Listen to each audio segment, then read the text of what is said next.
Bonjour, on aperçoit derrière nous la petite île du Rohu, mais nous ne sommes pas très loin également du bois de la Villeneuve et de sa plage, d'où je vais vous parler de mon 6e roman, Cette vie qui dure l'espace d'un cri. Mon 6e roman emprunte son titre à une chanson de Léo Ferré, Cette vie qui dure l'espace d'un cri. C'est l'histoire du destin d'un homme et d'une femme qui s'aimèrent trop brièvement dans la fièvre d'une crise culturelle majeure qui secoua avec bonheur et déchirement toute la société française. Les premières journées de mai furent décisives pour Adélaïde et Léo, deux jeunes étudiants au quartier latin en 1968. La vie les sépare après qu'ils eurent accompli ce que la rigueur de l'époque nommait l'irréparable, mais qui n'était qu'un acte d'amour. 50 ans plus tard, l'égoïsme de l'un et l'innocence de l'autre forment les ingrédients d'un règlement de compte dramatique.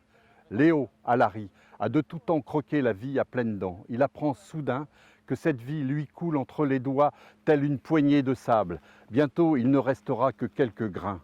Il a peu de temps pour tout mettre en ordre, mais peut-on s'arranger avec le passé? Alice aime et admire son père Léo. Ses deux sœurs, Raphaëla et Gaëlle, ne partagent pas cet engouement et n'ont de cesse de dénoncer celui qui, par égoïsme et désinvolture, fait souffrir son entourage, surtout leur mère. Lucas, un jeune garçon de 16 ans, est mortellement percuté par une voiture. Accident ou assassinat?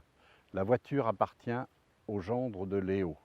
Nous sommes ici, à Montsarrac, commune de Séné, sur la plage de la Villeneuve, où Lucas et ses amis passent leur soirée d'été à l'écart des adultes. Tout comme leurs aînés en 1968, les générations bifurquent des précédentes tout en s'en faisant l'écho. On a vu une ombre venir rôder autour de la maison d'Elisabeth, la grand-mère de Lucas. Les petits-enfants de Léo en vacances dans la maison familiale d'Aradon vont restaurer le vieux triporteur qu'ils ont trouvé au fond du garage et qui fut pour Léo le symbole d'une vie insouciante. Ce roman est la 6e enquête criminelle d'Émile Lacontelli.